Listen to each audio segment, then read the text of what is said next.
All right, so let's focus on. I'll try and get out of the line of the camera. Yeah, let's focus on Paul today, and Paul is a huge topic actually. Possibly no one has had more influence on the church, apart from Jesus, than Paul, and actually. Paul had direct influence on the church, whereas Jesus was more indirect because he didn't write anything down, he didn't set anything up. So we have no idea, of course, what Paul looked like. But if you look at these icons develop, like if you're an iconographer, and the verb for creating an icon is that you write an icon. Okay, you don't paint an icon. You don't draw an icon, you write an icon. I can see Claire nodding. So this is a way of creating something, and you have to stick within the traditions of that genre. You can't suddenly have Paul with long curly hair and whatever. And that's because in the ancient church and the medieval church, people relied on icons and stained glass windows to teach them the faith. That's where they learnt the stories, from the icons, from the stained glass windows. So Paul had to be recognisable to somebody who couldn't read the Greek. That's English, that's easy, but, well, it's easy for us, not so easy for a Macedonian. So these words are tiny because the icon is what people see. And so there were standard ways of depicting certain saints. Mary's always in blue. There's usually an iris in the frame to talk about purity and so on. And Paul is always bald, okay, and he's always holding a book. They're the two critical elements, I think, in the iconography of Paul. This one is a random. I have no idea why this icon turned up as a result of my Google search for St. Paul icons. Okay, just as a random result that shouldn't be there. But in all the others, you notice he's bald. There's just a little tuft of hair in the middle of his head. He's almost always holding a book or scrolls, which is actually, that's more original, of course, the idea of scrolls rather than codex. And except for the sort of Chinese Paul, he's not wearing a hat. So, the artistic representations of Paul. The critical thing about Paul, of course, was that he's the guy who wrote down not the Gospels, but he created so much of what we have in the New Testament. So, if we're just thinking about Paul in very general terms, he's the best known, the most famous of all the early followers of Jesus. Technically, Peter outranks him, but, really, Peter left very little influence on the church. Peter didn't leave a footprint in the way. And remember, most historical figures leave no footprint for the historian to find. Okay? Typically, the only people who leave footprints are the conquerors, basically the rich and the famous and the powerful, and they're mostly blokes. Okay? Women and ordinary people, including women, rarely leave a kind of historical footprint. Their family remember them for a bit. I mean, I was lucky enough to grow up in Lismore, and I had, my last grandparent didn't die until I was in my 40s. Okay? That says something about how young my mother was when she had me, okay? But as a child, I had 3 living great-grandparents and 3 living grandparents, okay? But how quickly we get forgotten, how quickly the stories don't get passed on. One of the things I did in Lismore a few weeks ago, I finally tracked down the grave of my great-grandfather, who was born in the US and for whatever reason his mother brought him out to Melbourne because her brother was living here, and he ended up in Lismore, buried in the Lismore Cemetery. Okay? He was born about 6 months after his father died in the last battle of the Civil War. So obviously he'd been home for a visit. There's a whole story about that. Electoral problems. They had to have a new election in New Hampshire. So the first volunteer infantry was sent home to vote. My great-great-grandfather did more than vote. Okay, so 6 months after he died in the battle, my great-grandfather was born. But mostly we don't know the stories of our great-great-grandparents. Okay. Paul is the one that we know about. He's the only person from the early church who we hear in the first person, we hear his own voice. Now, there are other bits of the New Testament that claim to be by an apostle, but they're not. Matthew is not the voice of Matthew the apostle. Okay, James is not the voice of James, the brother of Jesus. He's way too Greek to be the brother of Jesus from Nazareth, and so on. 1st and 2nd Peter, nothing to do with Peter the fisherman. But the letters of Paul, uniquely, we're hearing firsthand, not only an early follower of Jesus, but Paul is the only Pharisee from the first century. Like, if you want to know what Pharisees believed, the only document we have written by a Pharisee are the letters of Paul. And it would be 1,000 years when we get down to Maimonides in Spain before we get another document where a Pharisee writes in the first person. So Paul's a really, from a historian's point of view, a fascinating person. Because he wasn't one of the followers of Jesus during Jesus' lifetime. He never met Jesus, never heard him, never saw him even at the end of the street. Okay? Their paths never crossed. And interestingly, in Paul's letters, he says virtually nothing about the life of Jesus. The parables don't feature, the miracles don't feature, and he never mentions Galilee. Okay, so Paul is an interesting person, and yet he's the most influential interpreter of Jesus. Nobody has had more influence on how we think about Jesus than Paul.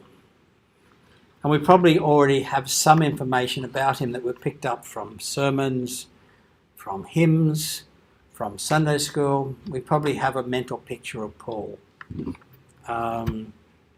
Anybody care to share? If you have any kind of idea about Paul in your head, what is it? For you, what does Paul represent, or what do you think you know about Paul? Of course, we'll smash it to smithereens very nicely in a moment, but just tell me what you... Well, Paul was a tax collector, a Roman citizen, died in Rome, had time under death in Rome, and had time to write a lot of letters and influence. All that time that he was in Rome was all documented. Because he was a Roman citizen. Okay. All right. And he had an experience on the road to Damascus. Yep. Was converted to Christian life. Okay. That's a pretty good sketch, except for the tax collector. The tax collector bit is not Paul. That's Matthew. Yeah. Matthew's the tax collector. Yeah. Yes. Yeah. That's uncrossed. Yeah. So 95%. Good effort.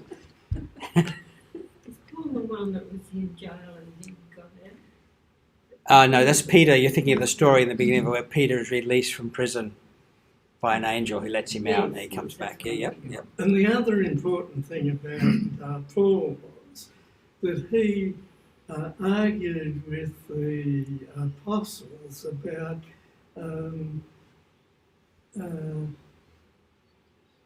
accepting uncircumcised people into the Christian, into the Gentiles in general, and in the case of male Gentiles, and I think all of us are Gentiles and a few of us are males.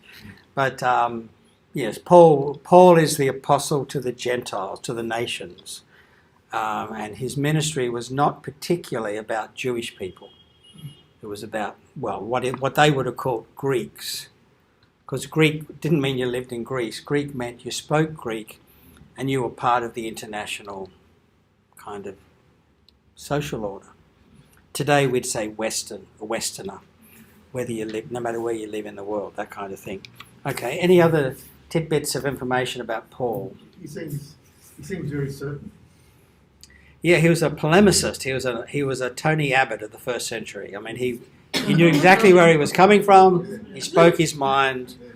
Yep. I wouldn't have rated too. I'm not suggesting Tony Abbott is on a par with Paul, but he's an argumentative sod. You don't want him on parish council. God, that'd be just awful. Having him on parish council. Yeah, didn't the apostles not accept him in the early stages? Yeah. So there's a ambivalent relationship between Paul, who's an outsider, and the 12 who are running the show after Easter. And this other clown turns up and says, I've seen Jesus too. And they're like, really? You weren't even here? Like, hello? Yeah. So he had a difficult run to gain acceptance. Yep. All right.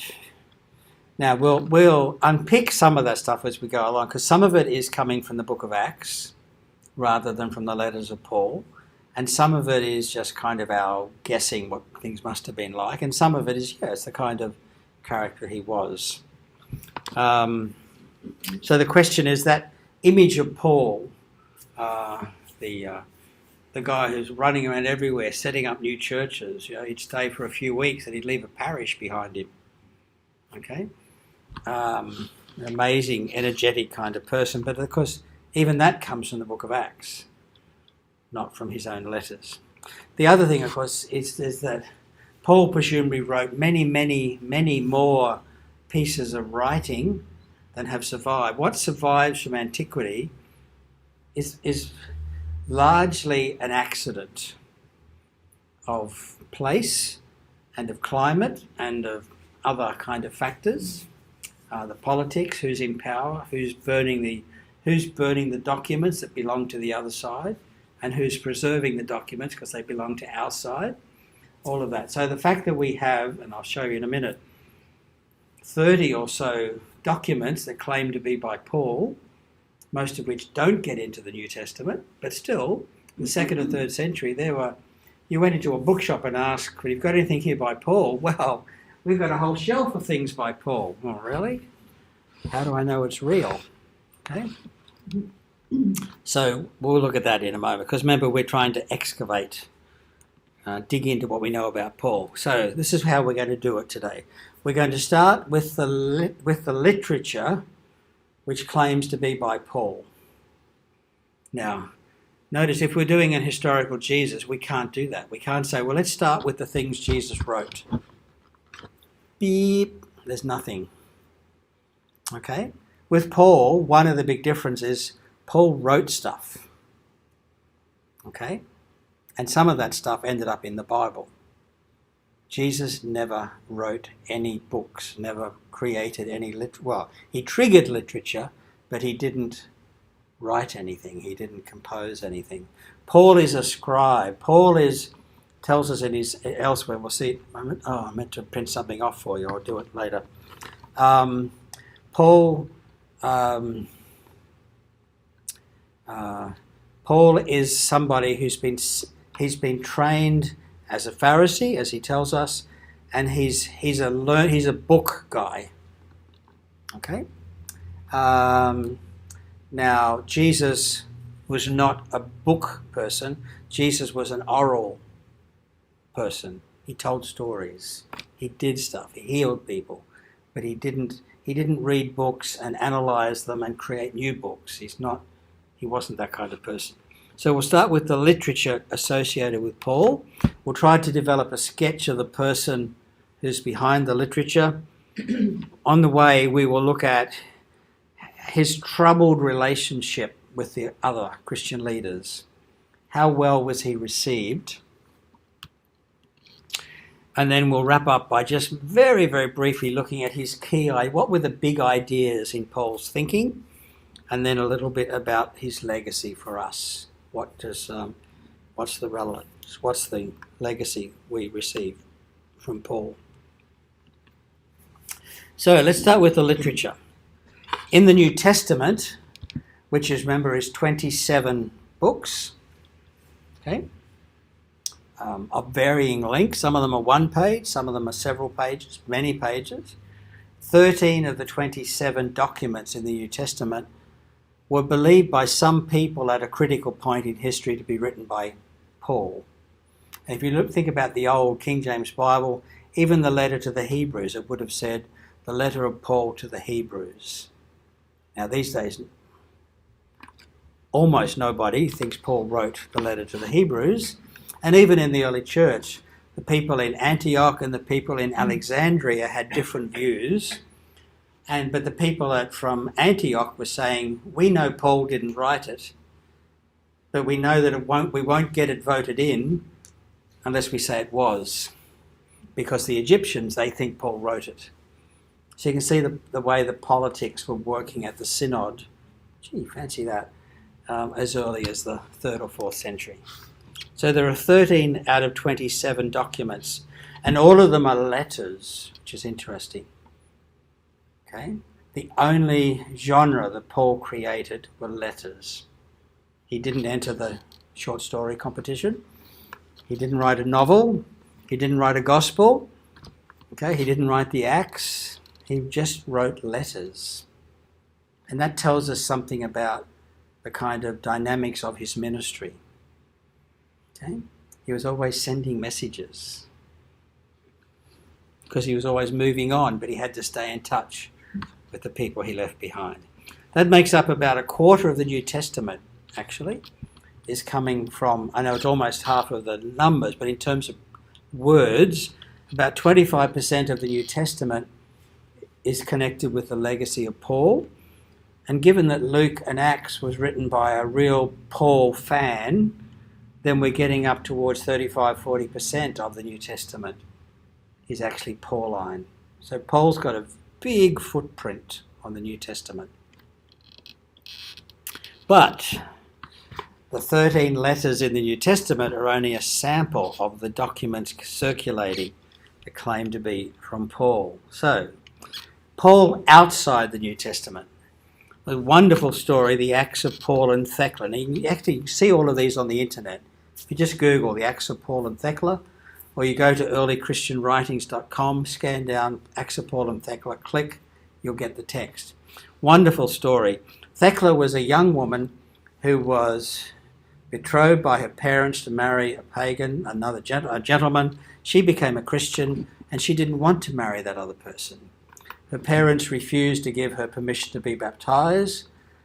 Paul was already in prison and about to be martyred. He wasn't going to baptize this young woman who was meant to marry this other person, so she baptized herself. Okay, she was a feisty feminist in the 1st century, according to the story. It's a little legend, okay, but it's a great story. She baptized herself. She threw herself into the water. So if you won't baptize me, I will baptize myself. I will become a Christian and I will die for Jesus. Now you can see why that story was so popular. Okay? Doesn't mean it was, well, it's a true story, but it's not a story that ever happened. But there is a truth in that story. We've got the Acts of Andrew and Paul. We've got the Greek Acts of Peter and Paul. We've got the Apocalypse of Paul. We've got this wonderfully fictional correspondence between the Roman senator Seneca and Paul. So people would like to imagine that Paul was such an influential figure in the Roman Empire that he could be in correspondence with the philosopher Seneca, who was, if I recall, was the tutor of the Emperor Nero. See, they're sort of positioning Paul as being in the upper echelons of Roman culture, Roman society. It's all fake, of course, but yeah, good stuff. The martyrdom of Paul which interestingly the book of Acts doesn't tell us. Okay? And the passions of Peter and Paul, which are also the death, basically, of Peter and Paul, and the vision of St. Paul. So there's a whole lot of Paul. Paul was a meme in 2nd, 3rd century Christianity. Very popular. And we'll see in a moment, with certain people at particular times. And then there are the letters of Paul. Now here's a list. The ones that are underlined are in the New Testament, so they're canonical, they're part of the Bible. The ones that are in red are generally accepted by scholars as authentic, whereas, for example, 3 Corinthians, you'll never hear read in church because it's not part of the canon, and it's also not considered authentic. The ones that are in grey, scholars argue about. That's particularly 2 Thessalonians, whereas the ones that are in black, like Ephesians, which we read from this morning, Colossians, Hebrews, 1st, 2nd Timothy and Titus, are believed to be inauthentic, not written by Paul. Okay? Now, literary analysis, in the absence of firm historical material, where all you have to go on are the actual documents themselves, and a certain amount of information about our earliest manuscript evidence. It's not rocket science. I mean, it's a creative art rather than a scientific process. But on balance, that's what most sort of critical scholars would say. So there are a whole lot of letters, including the letter of Paul to the Alexandrians, because the Egyptians were a very powerful part of the church. Surely Paul must have written them a letter. So someone writes one for Paul, so they could read it out in the church in Alexandria. And the one we read in church, which we call Ephesians, actually the oldest manuscript doesn't have Ephesus in the address. Okay, it's kind of a circular letter, but it wasn't particularly addressed to Ephesus, and so on. So that's the range of literature. Okay, so any comments, reactions first off to that? We've got this mass of documents, ripping yarns, and piles of letters. If Paul was known for anything, he was the great communicator. And unlike Donald Trump, he didn't use tweets, didn't use Twitter, he wrote letters. Okay? He didn't write a book of theology, he didn't write a dictionary of the early church. Okay? He wrote letters responding to particular situations at particular places. Okay? All right, all sitting mum for now. Okay. Who were they given to? Sure. Handed to? Okay, well, again, you write a letter in the ancient world. So I want to write a letter to Claire. How am I going to do that? There's no post office. There's no stamp. So I put a stamp on it and drop it in a little red box on the side of the footpath and go, done my letter. Okay. If I write a letter, I've got to find somebody who's going to the place where the recipient is, and I've got to give it to them, and they're going to deliver it to the person, hopefully. They're not only going to deliver it, they're going to perform it. Okay, so me writing a letter, in effect, this is a rough analogy, but it's like Robert, our director of music, writing a new piece of music. And he gives it to me and says, Greg, would you take this to the bishop? But he doesn't want me to take it to the bishop. He wants me to sing it to the bishop when I get there. Okay? Because in the case of a letter, the person you're writing to may not be literate. Just because you're rich and powerful didn't mean you knew how to read and write. You had slaves to do that stuff. If I was a rich and powerful man, I'm going to the baths downtown, I'll take my slave with me, and he will read me the correspondence and the local tabloid news while I'm enjoying the bath with my fellow wealthy male citizens. My slave will be saying, oh, there's a piece of correspondence from Claire. She wants to know, da-da-da-da-da. Oh, we'd send a note saying, okay? So stuff is going backwards and forward, but I'm illiterate. I can neither write nor read. It's okay, I have someone to do that. It's like a tax accountant. We have someone to do that for us. We don't have to be able to do it ourselves. Famous case in the 4th century, early 4th century, late 3rd century, no, late 4th, early 5th, where, goodness me, blank. The Latin Vulgate, the translator of the Latin Vulgate, whose name has just escaped me for the moment, Jerome. Jerome is in Bethlehem, living in a cave, which is now underneath the Church of the Nativity, and he's creating a new translation of the Bible into Latin, which we call the Latin Vulgate. And he gets into an argument with St. Augustine, who's in North Africa, and they're writing letters to each other. But before the letter arrives, everybody else in the empire knows what they're saying to each other, because the correspondence is being opened and discussed, before the physical letters reach the recipients. So letters are, the fact that Paul is the great letter writer, and he has a standard way of doing letters, which we won't have time to talk about today. Now, there's another guy we need to know about to understand Paul. It's a gentleman called Marcion, and Marcion is officially a heretic. Okay, it doesn't mean you don't want to have dinner with him. He's probably a really interesting character, but he's one of the early heretics of the church. He's not so well known these days, but Marcion is the guy who gives us the New Testament. Accidentally. Okay? He lived between 96 and 165, and he was at his peak of his influence around 140, so middle of the 2nd century. He was from a wealthy family on the southern coast of the Black Sea, northern Turkey today. His father was a shipbuilder or ship owner. He was very well off, very powerful, just the kind of guy you want as dean, because he could run the parish from his own money. Okay? And he went to Rome. He became a presbyter or priest in the church in Rome. They were very happy to have him there because he came with a checkbook. Churches always like people who come with a checkbook.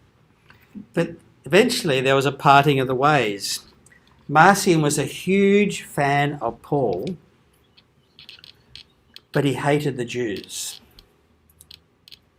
Okay, so he published, now eventually Marcion and his churches separated from the mainstream, and for the next 50 to 80 years there was touch and go as to which would become Christianity.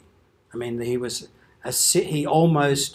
his point of view almost became the dominant point of view of the 2nd century church. That's how close it was. Okay? And his point of view was that God had got rid of the Jews, had no more time for them, okay? And the best way to understand that was to read Paul. Okay? And nothing else except for the gospel. So his Bible had 2 parts. There was what's called the gospel, the euangelion in Greek. The euangelion is probably the Q gospel that we talked about last week. And we do have one manuscript, one fragment of a manuscript, which appears to be a version of Gospel of Luke, what we would otherwise call the Gospel of Luke, but it's probably a fragment of Marcion's gospel. So his Bible had 2 things, the gospel and the apostle. And the apostle was Paul, nobody else. There was no Peter, there was no James, there was no John. There was no book of Revelation. Okay, there was just a collection of the sayings of Jesus and a collection of the letters of Paul. And everything else, including the Old Testament, out to the skip. Don't want it. In fact, even Paul's letters had to have a few bits chopped out because at times Paul was a bit too Jewish, so Romans 9, 10, 11 gets cut out as well. All right. This tells us 2 things. That the gospel tradition is still open and malleable in the middle of the 2nd century. And secondly, that Paul was disputed intellectual property. Still, what do we make of Paul? And what did it mean? Now, the reaction to Marcion was very powerful from the people who won and called themselves Orthodox, because they won the vote, so obviously they're right, okay?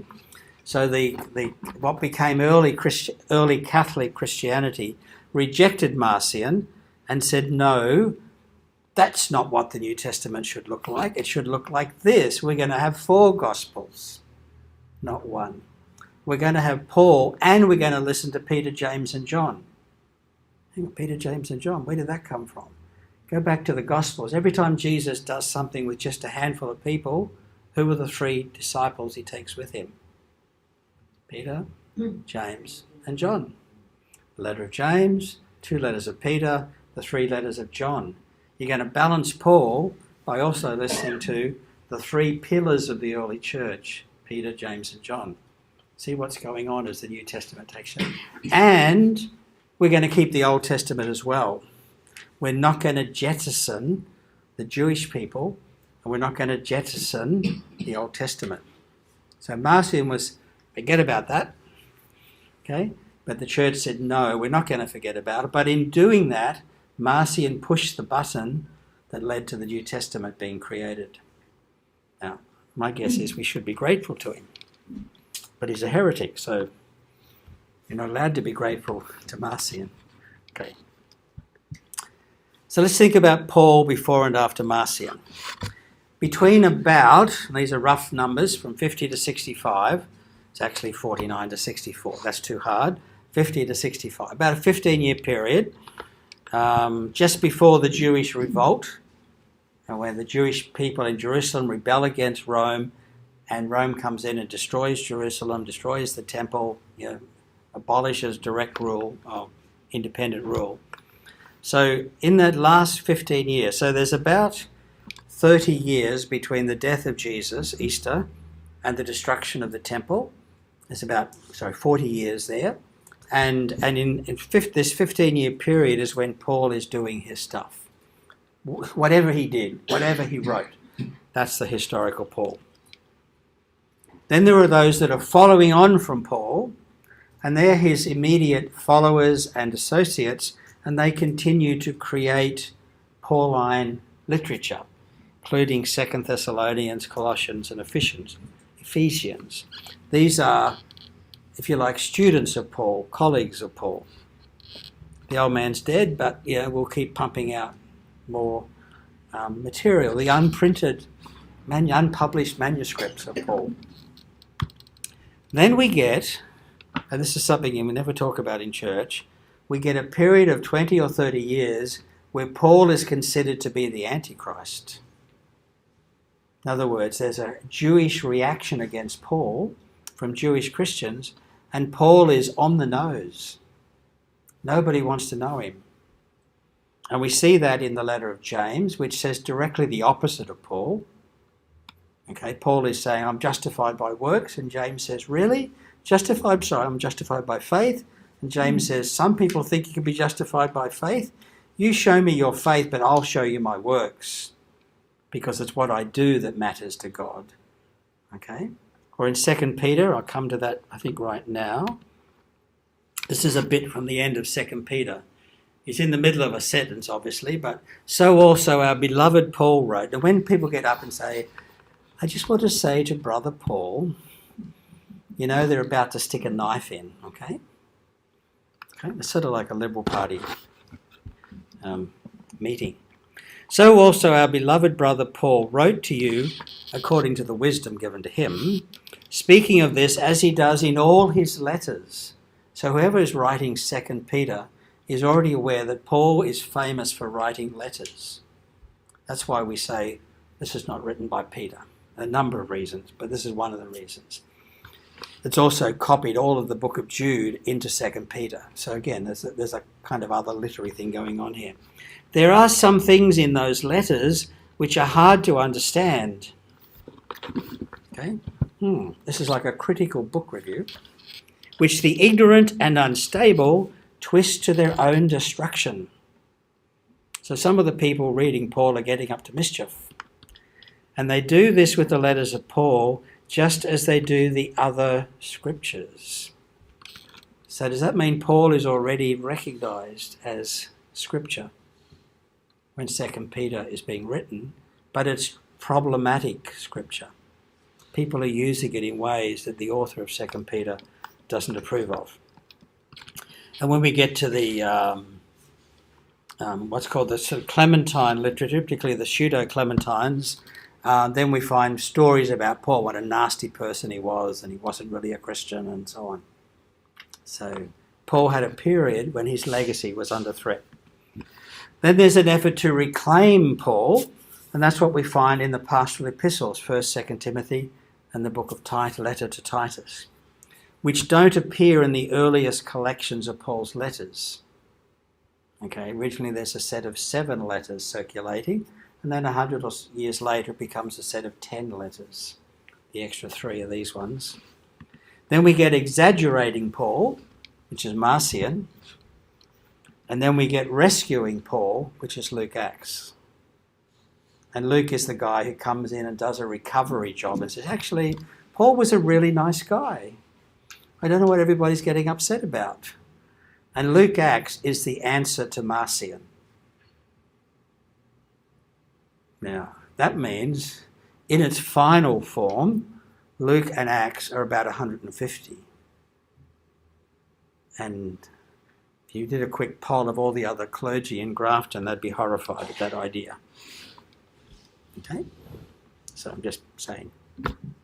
So let's go digging for Paul. That's the literature. So the first thing we've got to ask ourselves is, so we're looking for Paul, what's going to count as evidence? And what are we going to pay attention to? Obviously, the authentic letters of Paul are gold. If we do actually have 6 or 7 letters written by Paul in Greek, and Paul wrote in Greek, it hasn't been translated from Aramaic or Hebrew. Paul wrote in Greek, which is an interesting thing itself. He was communicating with Greek-speaking people in the eastern end of the Roman Empire. If we do have authentic letters written by Paul, that is pure gold. I was listening to a podcast this morning while I was at the gym, starting to work on my health. And this person was talking about, even with the death of Julius Caesar, we know it happened because the coins changed.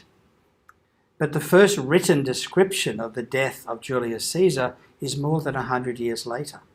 Suetonius. Okay? So if we've actually got documents written by Paul in his lifetime, because you can't write them any other time, obviously, that's historical gold. And then we've got the Acts of the Apostles. And most of what we think we know about Paul comes from the Acts of the Apostles. Okay? But the events described, and the character profile of Paul, and the speeches that occur in the book of Acts on Paul's lips are highly problematic as historical data, particularly if the book of Acts is written in the middle of the 2nd century to create an interpretation of Paul which is opposed to Marcion and more acceptable to the Catholics. I don't mean like St. Mary's, I mean to the early Catholic Church. Okay, so there's a whole world of scholarship around that. So if we went from the book of Acts, Paul is buzzing around the eastern end of the empire, all these different journeys, until he finally ends up in Rome. But the character of Paul in the book of Acts is very different from the character of Paul in his letters. And we'll come to that in just a sec. So my methodology is we're going to focus. The things we're going to give most attention to are the authentic, undisputed letters of Paul. Doubtless he wrote other stuff. Is that 7? The 7 letters of Paul. Where are they? In the New Testament. Oh, right. Okay, Romans, Corinthians, 2 Corinthians, 1st and 2nd Corinthians, Galatians, Philippians. And they are all accepted as... yeah, they're all accepted as authentic Pauline work, but several of them are actually seen as a compilation of authentic Pauline material. So 1st and 2nd Corinthians just means long and short Corinthians. And 1st Corinthians is more or less intact as one letter. 2nd Corinthians is probably a compilation of 2 or 3 letters. Philippians is probably 2 or 3 documents to do with Paul's correspondence. Think of them as the Philippians file in the Pauline filing cabinet, rather than one letter. So on, okay? Whereas Philemon, it's like 25 verses long, only has one chapter. It's very easily seen as an authentic letter from somebody. So we're going to focus on the authentic. Now, these are the passages, and I meant to have these printed off as a handout, and I just got busy with other things this morning. But I do have a file I can flick to you. Romans 11, 1-2, where he talks about his Jewish identity. 2 Corinthians 11, second half of chapter 11, into the first half of chapter 12, where he talks about his personal history and all the things that have happened to him, how many times he was flogged, how many times he was jailed, how many times he was shipwrecked, and so on. And basically, scholars like me are saying, well, we know where Luke got his ideas from the book of Acts. He just had to read Paul's letters and turn that list into episodes, and there's the book of Acts. And also in chapter 12, talks about his own direct religious experience, and it's a fascinating read. He starts out by saying, like a person who rings Lifeline and says, I've got a friend who's worried about, they mean themselves, okay?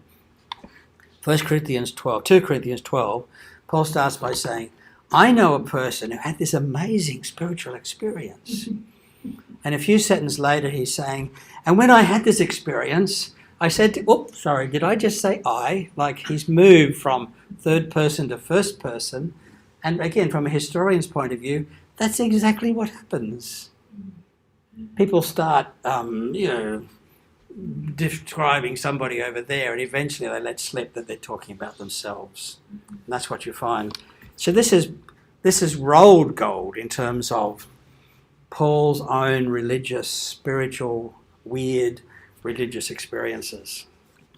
Galatians, second half of chapter 1 and most of chapter 2, Paul is talking about when he met Jesus, the Damascus Road, except there's no road and there's no Damascus. That's only in Acts. Okay? But Luke does say in Corinthians that he was locked up in the city of Damascus because King Aretas was trying to get him. So he had to travel the road to Damascus. So Luke is you see what Luke is doing. So this is where he says, God revealed his son to me. Okay, that he had a direct experience of Jesus.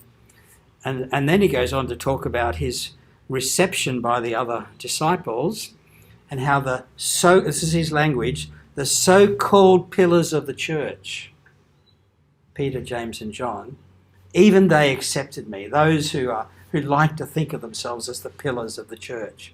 I mean, Galatians, he's angry and he's in a really vindictive mood. This is Malcolm Turnbull giving his speech on Friday afternoon. He's blaming the insurgents and so on. That's what Paul is doing in Galatians. In Philippians 3, just a couple of sentences, he details his Jewish credentials, that he's not only an Israelite, he's not only of the tribe of Benjamin, but he's a Hebrew-speaking Jew. Because not many Jewish people spoke Hebrew in the first century. Like, he's a dinky-die Jew who knows how to speak and read Hebrew. Not many of his colleagues could do that. And then finally in Philemon, he talks about himself as an old man and a prisoner. Okay, and he's cutting a bit of a deal with Philemon about Philemon's runaway slave called Onesimus, who has become Paul's best friend and helper. So these are little chunks, little nuggets of material which Paul has mentioned in passing while he's writing about something else. And on the way past, he said, by the way, don't forget, I'm somebody who's da-da-da-da-da. And from a historian, I thought, wow, that's really useful information. So we end up with a list of, if you try to put this on a calendar, it looks something like this. Round about 5 or 6 years after Easter, Paul becomes part of the Jesus movement. He's not converting from Judaism to Christianity, because neither of those things existed in the first century. But he's a Jewish person who's coming to understand that Jesus is the Messiah, that Christianity does not yet exist. It's still in process of formation. But what year did the movement become called Christian? Certainly not before sometime in the 2nd century. And the earliest occurrence of the word Christian is in the book of Acts, which I'm suggesting is written about 150. So at that time they were just followers of Jews. They were the Nazarene sect within Judaism, and Judaism itself wasn't a different. There were many ways of being Jewish, and these were the Nazarenes within. And still, the word in Hebrew today, the word for Christian is in fact Nazarene. They don't use because Jewish in Hebrew, if they called Christians followers of the Messiah, well, they're giving the game away. They can't go there. Okay. So in Arabic, the word for Christian is al-Masih, which is Messiah, followers of the Messiah. But in Hebrew, in Jewish, in Hebrew, it's not. It's still the Nazarenes. So that argument has never been settled, of course. So if you'll excuse me, next. Okay, go and take care of that throat. Have some lemon and honey. So we get this series of dates. So the critical things is that Paul has about 10 years or so where he's starting to do stuff, and then round about 49 or 50 you've got the Council of Jerusalem, and then over the next 10 or 12 years Paul is moving around and letters are being written as he communicates with different people. And the last of those letters to be written is Romans, when he's already in prison, probably in Caesarea in Palestine, and he's about to go to Rome, and he's wanting to convince the church in Rome to back him for future ministry to Spain or wherever, which never happened because he was put to death. But Romans is the nearest we get to Paul. Paul is not sorting out a problem in Rome. Okay? He didn't start the church. He wasn't the founder of the church. He's writing to the Romans to say, hello, my name is Paul. This is what I think. You might have heard various things about me, but this is what I think. This is my beliefs and practices. And so that Romans is as close as we get to Paul setting out his ideas systematically. And also it's the last thing he wrote. So one would assume his ideas have sort of matured a bit. You know, we think of the earlier letters as kind of drafts of how he's expressed his ideas about Jesus, which themselves, remember, Paul didn't have a gospel to read. Paul didn't have any other bits of the New Testament. He's having to make this up as he goes. So he's having to kind of work out which way is up and keep going at the same time. Probably executed under Nero in the mid-60s, and then letters like Colossians and Ephesians and so on coming out in the next couple of decades. The pastoral epistles coming out in the early part of the 2nd century. That's a very common dating scenario amongst New Testament scholars for how to locate Paul in history. Okay. We're ripping along here. So let's try and think about Paul's big ideas. Again, we could spend weeks on this. And interestingly, one of the differences between Sydney Diocese and the rest of the Anglican Church is that the Sydney Diocese privileges the letters of Paul over the Gospels. They'll use phrases like, the Gospels are descriptive, but Paul is prescriptive. Okay, the Gospels are describing what Jesus did, but Paul is telling us how to be Christian. So Paul is more important than the Gospels for a Sydney Anglican. Okay, whereas I would probably go the other way and say, actually, I'm actually more interested in Jesus. Paul's really interesting because he's one of the big early interpreters, but actually, I'm really interested in the Gospels. And then Paul lets us see how one of the earliest of the followers of Jesus was putting that into practice. So, the theology of Paul. For reasons I've just said, I'm going to draw particularly on Romans rather than Corinthians or Philippians or whatever, because these are earlier documents. Romans is not only later, it's not only more intentional, but it's also much longer It's the longest of Paul's writing, so he's got more of a chance to spell out his ideas. I've just said that. It's one of his later letters, and it was written for the purpose of introducing himself to the people in Rome. He wanted to outline his understanding of the gospel. He wasn't dealing with a pressing pastoral problem in Rome, and he's writing to a congregation which he had not set up. And so while he knows the names of a couple of people there, because, with the way the early Christians moved around the empire, the social segment that the early Christians were successful in connecting with were relatively mobile, economically independent Jewish and Gentile business people, basically. And sometimes their business would take them to Rome and for a period of time. So Paul knew a couple of people in Rome. Interestingly, at the end, chapter 16, which may be an addition, like an appendix, but in chapter 16 he starts thanking various people, including Alexander, the father of Rufus, and somebody. So, he's sort of dropping a few names to let them know that he's not entirely an outsider. Okay. So this is just a list, and we could spend time on any of these, but this is just a list. These are what I think are the really big ideas in Paul's understanding of life and faith. Firstly, the righteousness of God. Now that's a really old-fashioned kind of theological term. It means when Jewish people and when early Christians talk about God being righteous, they don't mean that God is pure or sinless. They mean that God is faithful.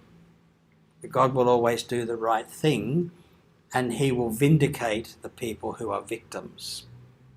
Okay, so that's what they mean by the righteousness of God. It's not a personal attribute of God that God is righteous, but that God always acts to bring about what is right, to bring about what is just.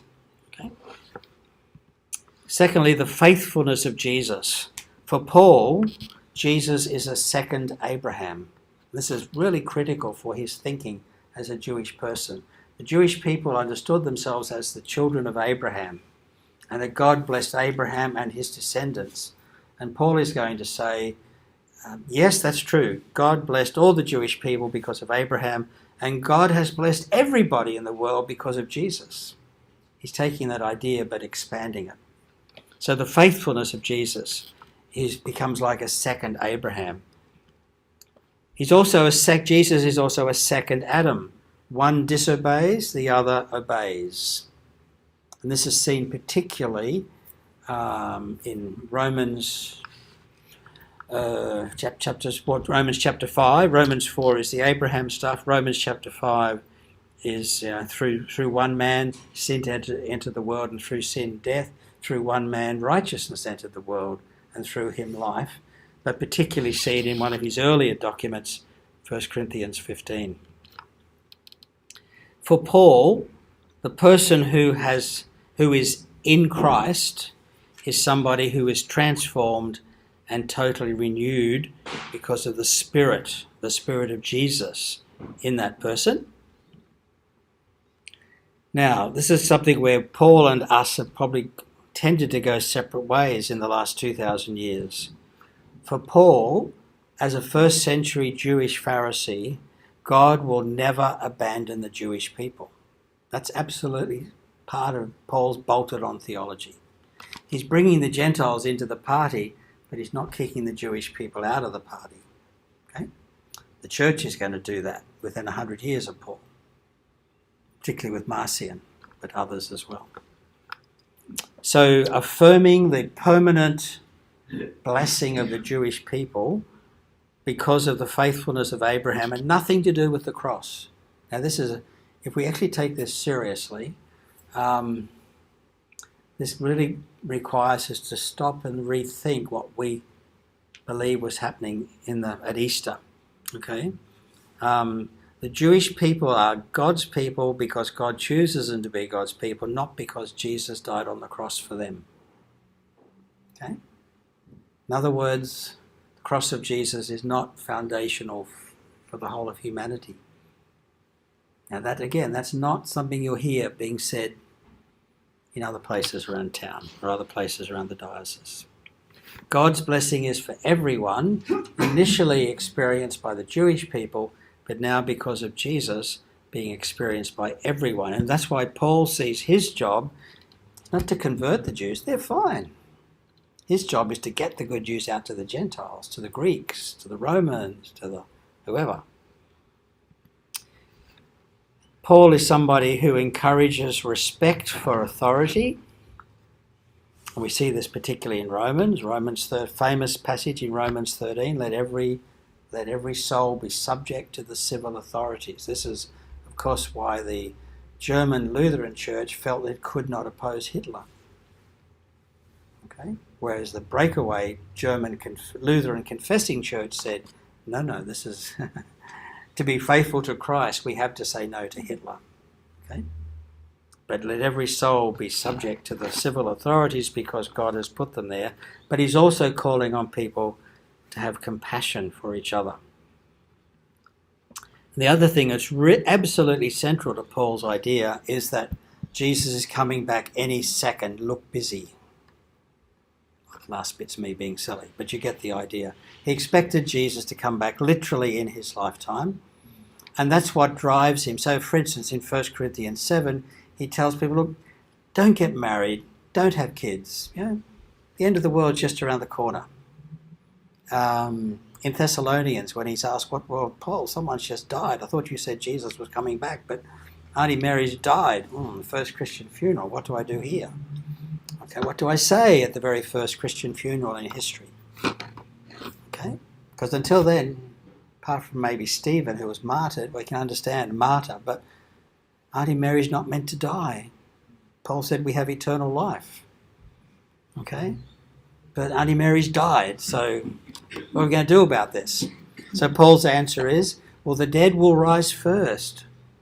When Jesus comes visiting, like the emperor coming into the city, as the emperor approached the city, who are the first people he meets? People in the cemetery, because they're buried outside the city. And only after they've come through all the monuments to the dead people does the emperor meet the mayor. So Paul said, I know, it'll be just like this. When Jesus comes, those who have died in Christ will rise first, and then those of us who are still alive will be caught up. So Paul is making it up as he goes. He hasn't got this out of a textbook. He's having to respond. For Paul, the imminence of the coming of Jesus is absolutely central. And clearly, he was wrong. Okay, so let's think a little bit about Paul's legacy. I love this evocative line from a colleague of mine who we might get to Grafton in the next year or two. Fantastic biblical scholar called Bernard Brandon Scott. One of his books is The Real Paul, and think about publishers and how you've got to have a sexy title for your book. So The Real Paul, rediscovering his radical challenge. And as he gets to the beginning of his last chapter, one of the things Brandon says is this: Paul disappeared into the violence of the Roman Empire and into the history of early Christianity. Paul is no more. He's been swallowed up by the structural violence of the empire, but he's also been swallowed up by the emerging story of the early church, who's going to claim Paul as one of their heroes, even if they have to kind of cut him to shape a little bit to make him fit in. So, let's think a bit about Paul's legacy.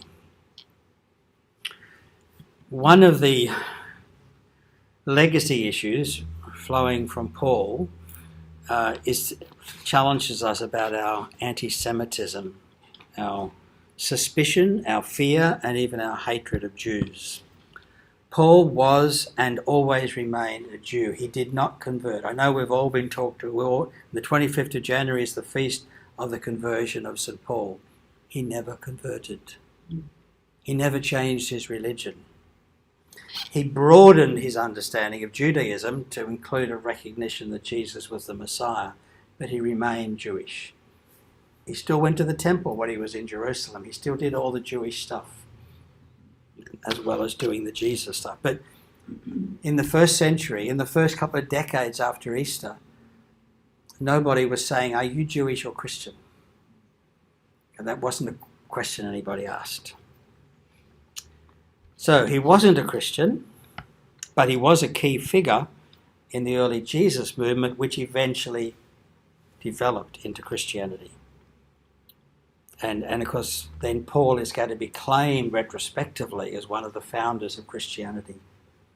In fact, some people think he was the founder of Christianity. He took the Jesus thing and turned it into the Christ cult and invented Christianity. That's probably reacting too far the other way. Although he was absolutely Jewish, he also came to understand that the God who loved the Jewish people loved everybody. And that the critical moment in that was Jesus' death on the cross. But subsequently, and certainly as early as the beginning of the 2nd century, Christians saw Jews as the other, the threat. And of course, once we got the empire, once Constantine converts to Christianity, and we start having the legal and financial resources of the empire at our disposal, it's a dangerous time to be Jewish in the Roman Empire that becomes Christian. Okay? What year was that? 312. And then that's the battle where he has the dream. Again, so these are political legends, but the story is on the night before the critical battle, Constantine has a dream and he's told to put the sign of the cross on all his soldiers' shields and to go into the battle under the sign of the cross. And he won. So he said it was a miracle and Jesus did it. So someone's got to Constantine and not quite that simple, but that's the story. And 13 years later, the Council of Nicaea, 325, and that's where the creed we said this morning came from. Okay? Because the emperor is putting his stamp on the church and so on. So then it was a dangerous world to be Jewish. Remember, there are no Hebrew manuscripts between the Dead Sea Scrolls and about 850 AD. Why? Not because they didn't write Hebrew scrolls, because we were destroying them. We were burning them. Okay, we were trying to stamp out Judaism for 800, 900 years. Sorry? No. Let the question go? Okay. So, were they persecuted at that time by the Christians or by the Romans? Jews. Jewish. Well, the part of the backstory here, remember, is you've got the Great Rebellion in 66, which led to the destruction of the Jerusalem and the temple and so on. And then there's another Jewish revolt in the provinces in Egypt and so on in the 80s, late 80s. Then there's a second Jewish revolt in Palestine, 115 to 117, at which point Vespasian says, okay, no more Jews in Palestine. In fact, let's call it Palestine, which means Philistine. Okay, let's call it Palestine, no longer Judea. Now, he chose that name because it was the ancient name for the country, but, he was basically eradicating the Jewish presence in Palestine, renamed Jerusalem Aelia Capitolina, and banned Jewish people from entering the city. That's 115, 117. 132 to 135, you get the Bar Kokhba rebellion, another messianic apocalyptic rebellion. And this time the Romans decimated the Jewish population in the Galilee, just basically wiped them out. And so for almost not quite 100 years, but from the mid-60s to basically 140, Rome was having trouble with the Jews. Where was Rome going to recruit, as in conscript, the soldiers to fight in the Roman legions against the Jews? From Turkey and Syria, what we call Turkey and Syria. Where was the Christian population strongest at the time? Syria, Turkey. so are you guys Jewish? Like, you're the people that are causing all this trouble in Jerusalem. Like, my son's just been conscripted and my taxes have gone up because people, oh, no, I'm not Jewish, I'm a Christian. Suddenly having a new word for us is really important. Guess what? The word Christian first appears in the book of Acts, probably around 140 or thereabouts. Okay? Because suddenly Christians didn't want to be confused as Jewish, thank you very much. Jewish means rebel. Jewish means high taxes. Jewish means your son going off to die in Afghanistan, not Afghanistan, in Palestine. Okay? So the empire is determined to absolutely smash Jewish resistance. No wonder Marcion and other Christians like him said, let's just throw the Old Testament out. Like, get rid of it. Because it was Jewish. We don't need any of that Jewish stuff. If we want to survive in the Roman Empire, we've got to be cleanskins. And the early church said, no, Marcion. In order to be faithful to the God who loves Jews and Gentiles, we're not going to join the rebellion, but we're not going to throw out the Old Testament.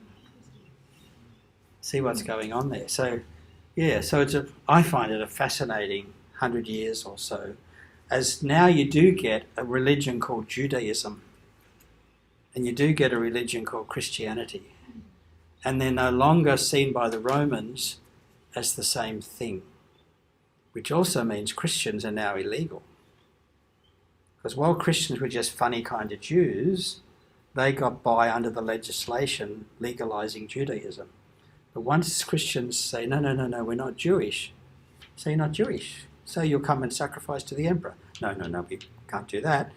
Well, who are you? And so you begin to see in the Roman documents, they're talking about this sect of people who won't sacrifice to the emperor, and they worship their God called Jesus. And so Christians are beginning to emerge, and that's when you get the Roman persecution of Christians beginning to happen as well. Does that mean they kept their identity as Christians sort of secret? I'm thinking of those who knew their identity, who were Christians by, say, the sign of the fish in the sand. Yeah, I'm not sure that ever happened, but I know it's in the robe. It's in a novel, yeah. Well, not run around and say I'm a Christian. Well, it was certainly, if you read the letters of Pliny the Younger, because Pliny the Elder is some years earlier, his father. Pliny the Younger was a Roman governor in part of Turkey, Bithynia, I think it was, and he writes back to the emperor, I think it might have been Vespasian, but he writes back to the emperor, Trajan, it might have been, he writes back to the emperor to say, what are we going to do about this group called Christians? I've been told we're to persecute them, but they seem perfectly good, law-abiding citizens. They just do weird stuff on Sunday morning. And so the answer was, you only persecute them if somebody dobs them in. So if somebody denounces their neighbour as being a Christian, then you will ask them, are you a Christian? And are you willing to offer a sacrifice to the divine emperor? If so, you can go home. If not, well then I'll have to confiscate your property, I'm sorry, and punish you. So that's when but it's exactly in the same patch of dirt where there are more Christians than anywhere else in the world. There are also more Jewish diaspora than anywhere else in the world. And being Jewish is now socially, politically a problem. So this is what's going on. And Marcion and the finalisation of the Pauline legacy in early Christianity sits right in there somewhere. We don't have enough detail, but I mean, what's happening in the 2nd century is almost as important, really, as what was happening in the 1st century. So Paul is, of course, Paul did none of that stuff. Paul's dead before the Great Rebellion breaks out. Okay, he would never have seen this coming. Paul cannot imagine a choice between being Christian and Jewish. That's not where he is.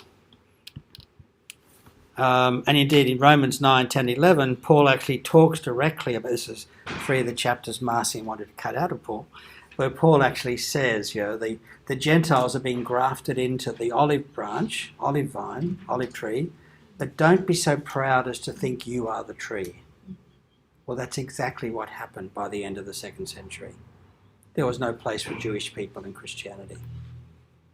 So Paul's legacy there is a problematic one, and Marcion exaggerates Paul in a way that the rest of the Christians thankfully wouldn't accept.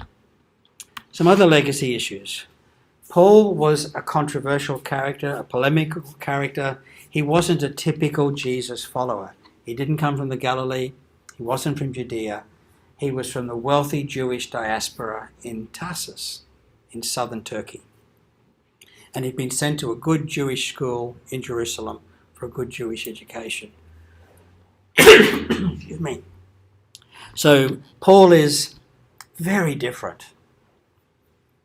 At the risk of another topical reference, Paul was the Malcolm Turnbull Rhodes Scholar, guy who was smarter than everybody else in the room kind of character, next to the fishermen and the carpenters and the tax collectors and so on. He was in a different league. He went to a proper school, had the blazer, they didn't have blazers, but you know what I'm saying. He was controversial in his lifetime. He continued to be controversial after his death. It's also true to say that people like St. Augustine, and particularly Martin Luther, found Paul to be the inspiration for their reformations of the church. I mean, going back to Paul has been one of the best things the church does. Excuse me. But of course, Paul remains controversial even today. There are two particular ways that Paul is controversial. One we haven't followed Paul in, but Paul was somebody that understood, although he wanted people to be obedient to the authorities, Paul was also somebody who encouraged people to understand themselves as the followers of the new emperor, the Christ figure. And while Paul wasn't involved in revolution and uprising, he was certainly developing an awareness amongst his people that what was most important was loyalty to Jesus. Now, in the opening of his letters, typically he'll say something like, from Paul, an apostle of Jesus Christ, from Paul, whatever, apostle of our Lord Jesus Christ, and from God the Father, to the elders and saints that are grace and peace. That was his standard introduction. Words like the Lord Jesus Christ, that just rolls off our head like water on a duck's back. They're loaded terms, okay? If we tried to translate those three Greek words into English words which would express what they meant to Paul's addressees, it was, and Jesus, our anointed ruler. Jesus, our anointed ruler. In other words, not the emperor. Excuse me. And we've got no kitchen to get a glass of water. No, it's fine. I'll just try to push on. So, whereas what the Christians did was, we went into a hostile merger with the Roman Empire in the time of Constantine. We blended Jesus and the emperor. And we became the empire, and the empire took over the church. Okay? Now that's 300 years basically, from Jesus dying on a cross to the Emperor of Rome convening the Council of Nicaea. A very different track was taken by the church.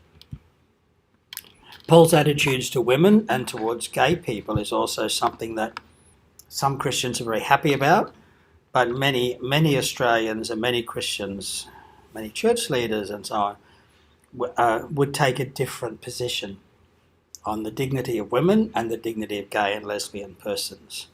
Paul is reflecting a much more rigorous, Paul liked neat categories, and he didn't like the categories to get confused.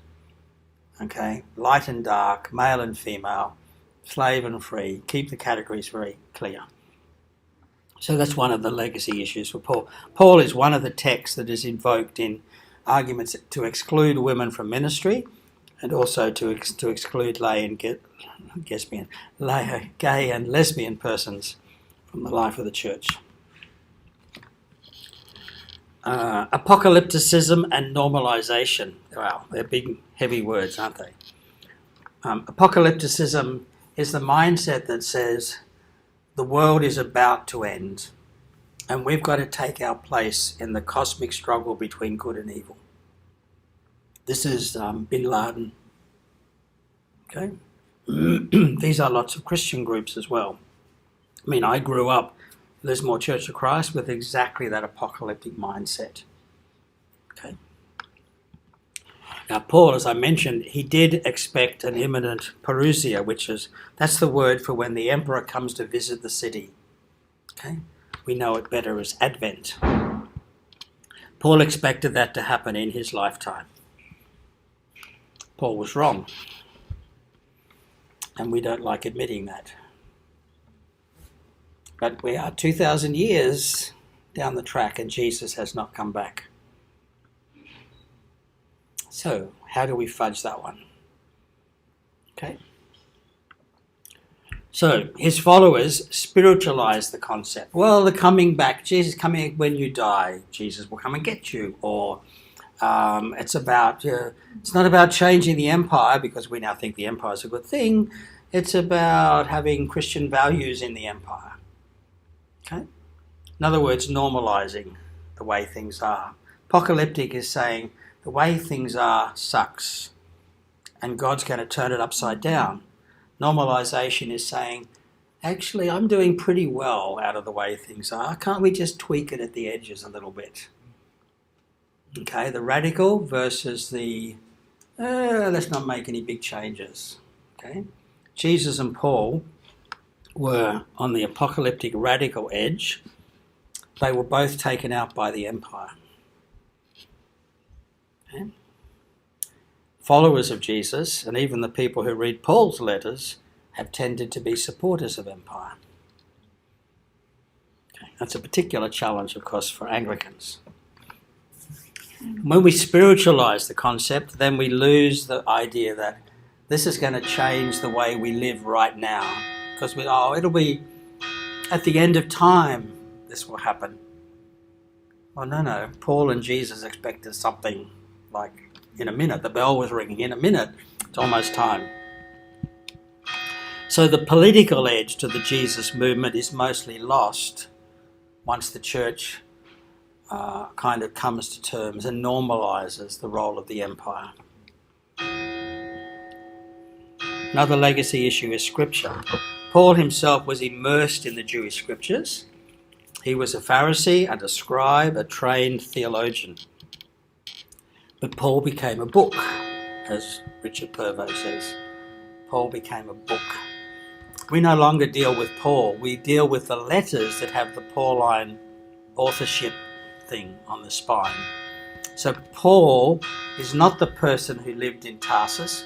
Paul are the 12 or 13 letters in the New Testament that people think of as Paul. And he's the biggest, loudest theological voice in the New Testament. Indeed, as we've seen, we originally got the New Testament because of Marcion and an argument about whether to listen to Paul or whether to listen to other people. So,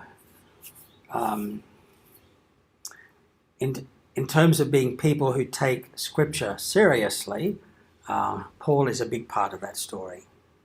Okay? It's often said that Christianity is the only religion to have been born with the Bible already in the cradle, because we had the Old Testament. Christianity started out with the Bible, but the distinctively Christian Bible is mostly a consequence of Paul and his fans. Then there's the death of Jesus. This, for Paul, was the absolute central thing. Jesus dying on the cross. And remember, in the Roman Empire, to be crucified was the ultimate excommunication, persona non grata. A Roman citizen could not be crucified. Had Jesus been a Roman citizen, he could have been beheaded, he could have been killed in any number of ways, but he could not be crucified. Paul would not have been crucified if he was a Roman citizen. He Probably had his head chopped off, fed to the lions, whatever. So to be crucified meant that this was a rebel and a threat to empire. And Paul says the most important fact in the Jesus movement is that Jesus was crucified. And straight away, all the good Romans are going, sorry, I can't get involved with somebody who was a crucified rebel. Okay? To be a Christian is to align yourself with somebody who the empire has already decided to exterminate. Let's say, take me to the island of Nauru, put me in the detention centre. Yeah? I belong with them. I don't belong here. It was seen by Paul as a supreme act of faithfulness by Jesus. This was what Jesus did because it's what he thought God wanted of him. And God's response to Jesus' faithfulness is that God makes a covenant, as Paul understands it, with everybody, with all the nations, not just with the Jewish people. In other words, it's the faith of Jesus rather than our faith in Jesus, which was central to Paul's thinking. And that simple difference, in other words, is Jesus the subject or the object of the verb faith, faithfulness, or to be faithful? Okay. For the last 300, 500 years in the West, we've primarily told ourselves, I believe in Jesus, I'm okay. Paul would say, Jesus believed in God, so we're okay. Big difference there. Big difference. So baptism for Paul is choosing to die with the faithful Jesus. Romans chapter 6. If you're baptized into Christ, you've died with him and you rise with him. Baptism is a participation in the crucifixion. And the Eucharist, 1 Corinthians 10 in particular, the Eucharist is when we proclaim the death of Jesus, chapter 11 of 1 Corinthians, and chapter 10, the cup of blessing which we drink, is it not a participation in the blood of Jesus? So there's a sense in which, for Paul, the sacraments are all about the cross. They're all about this defining moment of faithfulness by Jesus. And that's the end. So I just wanted to mention a couple of the books that you might find interesting to look at. If you like the work of John Dominic Crossan, and I do, he's got this fascinating book from a few years ago now, In Search of Paul, How Jesus, Apostle, Opposed Rome's Empire with God's Kingdom. Incredibly readable book. Thicker book, but it's a really easy book to read. Notice again, Paul is bald with little tufted hair, holding a scroll. That's how we know it's Paul. I mean, that's the iconography. Okay? A few books by Brandon Scott. The real Paul, one that's in the centre of the screen, is, again, this looks like a sort of Byzantine, actually it's probably the same piece of work that's on the other book, actually. But this is Brandon's attempt to kind of excavate Paul and say what he was on about. There's a set of essays written by a number of my colleagues. Really interesting, in the top right-hand one there, the authentic letters of Paul. This is a new translation of the Pauline letters, where they've tried to do things like, instead of saying our Lord Jesus Christ, to say, and Jesus, God's chosen and God's anointed ruler or whatever, to bring out the sort of edginess of the letters of Paul. The other one is a little tiny study guide, just with, again, written by Brandon, but it's just looking at how we would go about exploring Paul. I have all of those books, obviously, otherwise I couldn't have photographed them, so you're welcome to borrow them at any time if you want to get into that. If I can, Brandon does come to Australia from time to time. He's an avid bird watcher and a brilliant photographer, as well as a great biblical scholar. So basically, we've just got to offer him somewhere to sleep and a place to go and photograph birds, and he'll come and talk about Jesus and Paul for as long as we want. Okay, so we'll get him here sometime in the next couple of years.